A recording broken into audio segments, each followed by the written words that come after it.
আবার কিন্তু ঢাকা শহর উত্তাল, এবং এই উত্তালটা কেন সৃষ্টি হয়েছে, কারা সৃষ্টি করছে? আওয়ামী লীগকে নিষিদ্ধ করতে হবে। উম করাই যায়। আওয়ামী লীগ যে কর্মকাণ্ড করেছে দীর্ঘ 15.5 বছর, যে তাদের অত্যাচার, নির্যাতন, নিপীড়ন, সেক্ষেত্রে তাদেরকে নিষিদ্ধের আওতায় আনাই যায়। মানবাধিকার লঙ্ঘন করেছে একটি রাজনৈতিক সংগঠন। রাজনৈতিক সংগঠন মানে আমরা ধরে নিলাম একটি সেবামূলক সংগঠন।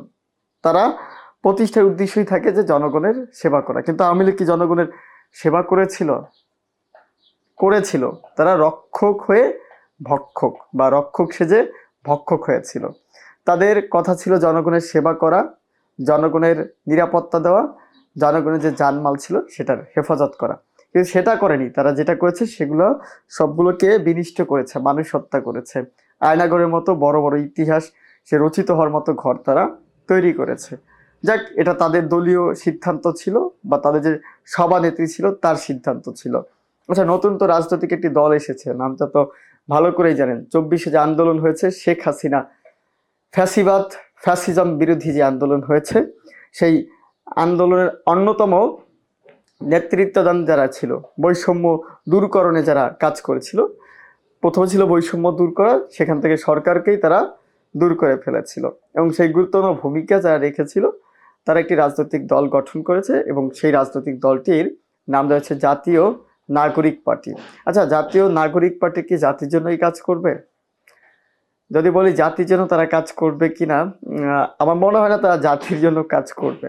যদি জাতির জন্য কাজ করতো তাহলে জাতির যে চাহিদা, জাতির যে কি চায়, তারা জনগণ কি চায়, জাতি হিসাবে বাঙালি জাতি কি চায়, সেই বিষয়টিকে তারা গুরুত্ব সহকারে দেখার চেষ্টা করত। সেটা তারা দেখছে না। তার মানে তারা জাতির জন্য কাজ করতে চাচ্ছে না। যদি কাজ করতে না চায় জাতির জন্য, তাহলে তারা কাদের জন্য কাজ করবে? কাদের হয়ে তারা মাঠে নেমেছে? যেহেতু এই রাজনৈতিক দলটি আসার আগে অনেক গুঞ্জন ছিল, সরকারি আমলাতন্ত্র এটার সাথে নাকি জড়িত ছিল। খোদ প্রধান উপদেষ্টা সেও নাকি এটার সাথে জড়িত ছিল, যে তার নেতৃত্বেই নাকি এই রাজনৈতিক দলটি এসেছে। অনেকেই বলছে, অনেক বিশ্লেষক যারা রয়েছে, জ্ঞানীগুণী যারা রয়েছে, তারা বলছে যে প্রধান উপদেষ্টা যখন তার পদ ছাড়বেন, তখন হয়তো বা এই রাজনৈতিক দলটির প্রধান হিসাবে দায়িত্ব পালন করবে। এটা অনেকের গুঞ্জন, যে অনেক আগেই থেকেই নাকি প্রধান উপদেষ্টার একটি স্বপ্ন ছিল বাংলাদেশে একটি রাজনৈতিক দল গঠন করা, এবং সে করেছিল। সম্ভবত সেই নাগরিক অধিকার রক্ষা বা নাগরিক অধিকার পরিষদ বা ঐক্য পরিষদ নামে একটি রাজনৈতিক দলও সে নিয়ে এসেছিল বাংলাদেশে। কিন্তু সেটা আসলে ওই যে বলে না, ব্যাপক পরিসরে যে সাড়া ফেলা, সেই সাড়া ফেলতে অক্ষম হয়েছিল। যেটা তার স্বপ্ন ছিল, সে হয়তো এই নতুন রাজনৈতিক দলটাও তারই মদদে বা হচ্ছে তারই পৃষ্ঠপোষকতায় বেড়ে উঠছে, আস্তে আস্তে একটি জনপ্রিয়তায় রয়েছে। এই রাজনৈতিক দলটি কাদের জন্য কাজ করছে? জনগণের জন্য কাজ করছে। যে জনগণের জন্য কাজ করে, তাহলে জনগণ কি চাচ্ছে? অনেকেই বলছে যে আওয়ামী লীগকে নিষিদ্ধ করতেই হবে, করতেই হবে। আবার অনেকে বলছে যে না, আওয়ামী লীগকে নিষিদ্ধ করা যাবে না। অনেকেই এক মত পোষণ করছে না আওয়ামী লীগের নিষিদ্ধের বিষয়। অনেকে বলছে আওয়ামী লীগকে নিষিদ্ধ করলে এত এত ভোট, তাদের একটি কর্মী সমর্থন রয়েছে, বা তাদের কিছু ভোটার রয়েছে, ভোট ব্যালেন্স রয়েছে, ভোট ব্যাংক রয়েছে। এই ভোট ব্যাংক কিরকম করে গণতান্ত্রিক ধারায় এই ভোটার অধিকার দেওয়া থেকে যাদেরকে বঞ্চিত করা হচ্ছে, তাদের কি হবে? নানান প্রশ্ন। আমার প্রশ্ন হচ্ছে একটাই, যে জাতীয় নাগরিক পার্টি কেন গঠন করা হলো? জাতীয় নাগরিক পার্টি গঠন করা হয়েছে আওয়ামী লীগকে নিষিদ্ধ করার জন্যই। এতগুলো মানুষ, এত একটা মানুষকে দেখছে যে তারা তেমন ভাবে বলছে না যে আওয়ামী লীগকে নিষিদ্ধ করা হোক। সবকিছু ঠান্ডা ভাবে চলছে, এবং আওয়ামী লীগ যেভাবে আছে তারা সেরকম থাকুক। তারা ধরেন হচ্ছে এখন পগার পারে রয়েছে, তারা অন্যত্রে বিরাজ করছে, অন্যত্র বিরাজ করছে, অন্য জায়গায় থাকতেছে, অন্য জায়গায় খাইতেছে, শুইতেছে, পরবাসী জীবনযাপন করতেছে। তারা পরবাসী জীবনযাপন করতে থাক। কিন্তু এই যে নতুন যে রাজনৈতিক দলটি, নতুন যে সংগঠনটি আসছে, আসার পর থেকেই তাদের একটি জব, যে তাদের মনে হয় সৃষ্টি লগ্ন বা তাদের সৃষ্টি আগে থেকেই তাদের মধ্যে একটি যন্ত্রণা ছিল, সেটা হচ্ছে কি আওয়ামী লীগকে নিষিদ্ধ করতে হবে। অন্যান্য রাজনৈতিক দল চাক বা না চাক, তাদের একটি চাহিদা বা তাদের একটি আকাঙ্ক্ষা, সেই আকাঙ্ক্ষা হচ্ছে রাজনৈতিক দলকে নিষিদ্ধ করতে হবে। আইনে থাকলেও করতে হবে, না থাকলেও করতে হবে। দরকার হলে আইন তৈরি করতে হবে, আইন তৈরি করে হলেও আওয়ামী লীগকে নিষিদ্ধ করতে হবে। আওয়ামী লীগকে নিষিদ্ধ করার জন্য কোনো আইনের প্রয়োজন নেই, এটা আমি বলছি না, এটা বলছে জাতীয় নাগরিক পার্টি যে রয়েছে তাদের মুখ্য সংগঠক যারা রয়েছে, মোড়ল যারা রয়েছে, বাথা যারা রয়েছে, যারা নাগরিক কমিটি, জাতীয় নাগরিক কমিটিটাকে পরিচালনা করছে, পার্টিটাকে, তারাই বলছে যে আওয়ামী লীগকে নিষিদ্ধ করার জন্য কোনো আইন টাইন দরকার নেই। আর আওয়ামী লীগ কি এমন যে তাদের নিষিদ্ধ করতে আইনের প্রয়োজন হবে? আইন করতে আইন আইন কি আবার? তারা আইন টাইন মানে নাকি?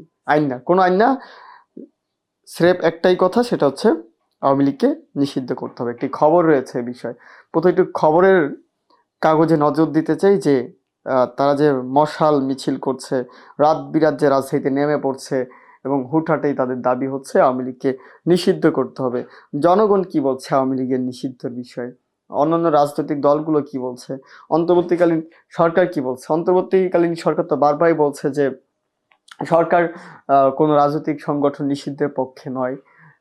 নির্বাচন কমিশন যদি চায় সেক্ষেত্রে এটা চিন্তা ভাবনা করতে পারে, বা হচ্ছে জনগণ যদি চায় তাহলে। এবং বিএনপি রাজনৈতিক সংগঠনটি, বৃহত্তর রাজনৈতিক সংগঠনটি, তারা তারা এতদিন বলছে যে না আওয়ামী লীগকে নিষিদ্ধ করে না, এখন আবার একটু গুঞ্জন শোনা যাচ্ছে, তারা আবার তালে তাল মিলানোর চেষ্টা করছে যে নিষিদ্ধ করতে হবে আওয়ামী লীগকে। ওদিকে জামাত শিবির, তারা তো আট ঠাক বেঁধে নামার কথা আওয়ামী লীগের নিষিদ্ধের প্রসঙ্গে, তারাও নীরব রয়েছে। তারাও মনে মনে হয়তোবা চাচ্ছে যে আওয়ামী লীগ নিষিদ্ধ না হোক। খবরে যাই, আওয়ামী লীগকে নিষিদ্ধ করতে কোনো আইনের প্রয়োজন নেই। এনসিপি, জাতীয় নাগরিক পার্টি, তারা বলছে যে আওয়ামী লীগকে নিষিদ্ধ করতে কোনো আইনের প্রয়োজন নেই, কোনো আইন টাইন দরকার নেই, আইন টাইন তৈরি করা দরকার নেই। স্রেফ একটাই কথা, একটাই দাবি আমাদের যে আওয়ামী লীগকে নিষিদ্ধ করতেই হবে, যত দ্রুত সম্ভব ততই তাড়াতাড়ি করতে হবে আওয়ামী লীগ নিষিদ্ধ। জাতীয় নাগরিক পার্টির এনসিপি যুগ্ম আহ্বায়ক মাহবুব আলম বলেছেন আওয়ামী লীগকে নিষিদ্ধ করতে কোনো আইনের প্রয়োজন নেই, কারণ জুলাই গণঅভ্যুত্থান ও শেখ হাসিনা পতন আইনে মেনে হয়নি।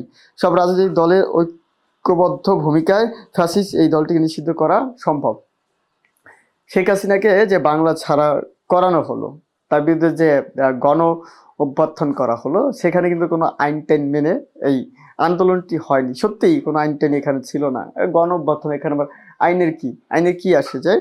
সেই আইনকে বৃদ্ধাঙ্গুলি দেখিয়ে তারা শেখ হাসিনাকে পদত্যাগ করতে বাধ্য করেছে, পালাতে বাধ্য করেছে, রাষ্ট্র ছাড়তে বাধ্য করেছে।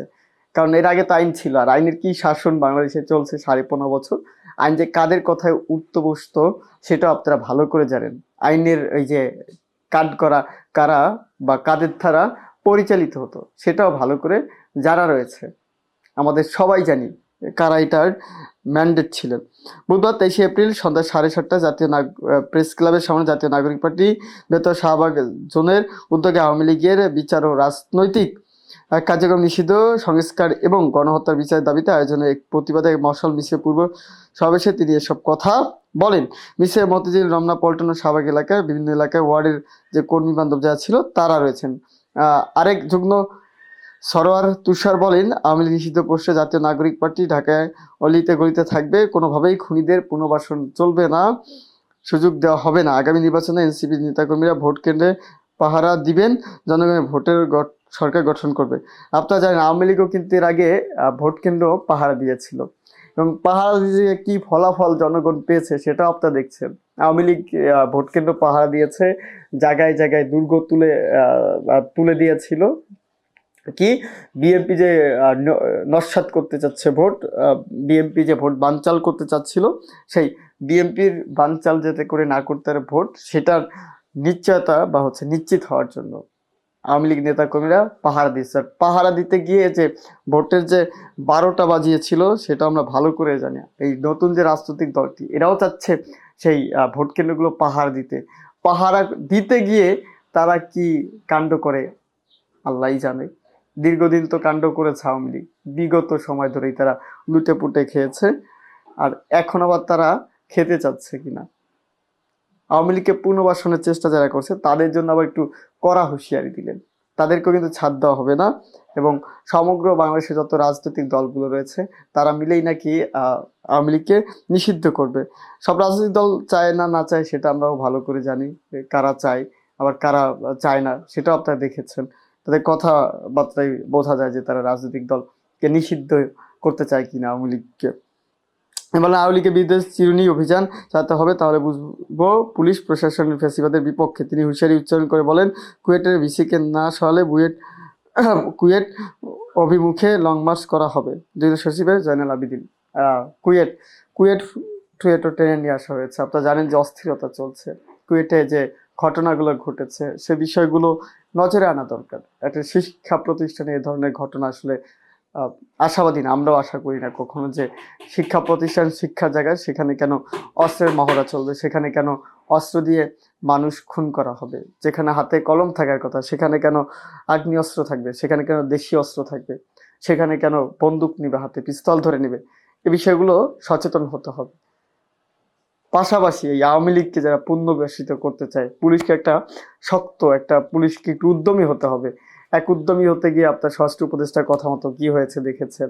এবং আইন উপদেষ্টা বলেছিলেন যে পুলিশের মধ্যে এখনো 80 থেকে 90 ভাগ হচ্ছে আওয়ামী লীগ, ছাত্রলীগ বসবাস করছে।